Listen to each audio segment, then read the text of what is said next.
વિસ્તાર છે, જમીન છે, એ ખેતીલાયક વિસ્તારની અંદર જમીનની અંદર પણ ખૂબ સારા પ્રમાણમાં ઓછા પાણીએ વધારે ખેતી થઈ શકે માટે નાની મોટી ઉદ્વહન સિંચાઈ યોજના બનાવવાની થતી હશે તો હજુ અમારા આયોજનને પ્લાનિંગમાં છે.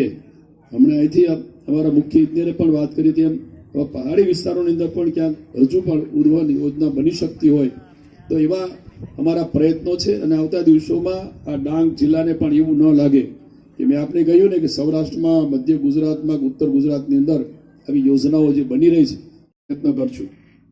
આ બધાની સાથે મારી પણ આપ બધાને વિનંતી છે કે જ્યાં મોટા વિયર બને, મોટો ચેકડેમ બને, ત્યાંથી નાની નાની આવી ટપક પદ્ધતિની જે યોજનાઓ છે એ યોજનાઓનો લાભ પણ તમે પિયત સેવા સહકારી મંડળી બનાવીને લેજો કે જેને કારણે તમને બધાને ઘણો બધો એટલે જે ખેડૂતો આવી મંડળી બનાવીને લેશે એનો ખૂબ લાભ ફાયદો થશે, લાભ મળશે.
श्री गणेशाय नमो नमः सदानुपाय परमात्मने ज्योतिर्मय स्वरूपाय विश्वमंगलमूर्ते प्रकृति पंचभूतानि ग्रहालोकसुरस्ता दिशाकला सर्वेषां सदा कुर्वन्तु मंगलम्.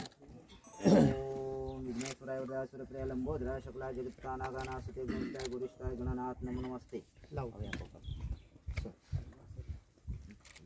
सर सर प्लीज अपना आशीर्वाद થી અમને ડાંગને ભેટ મળે છે.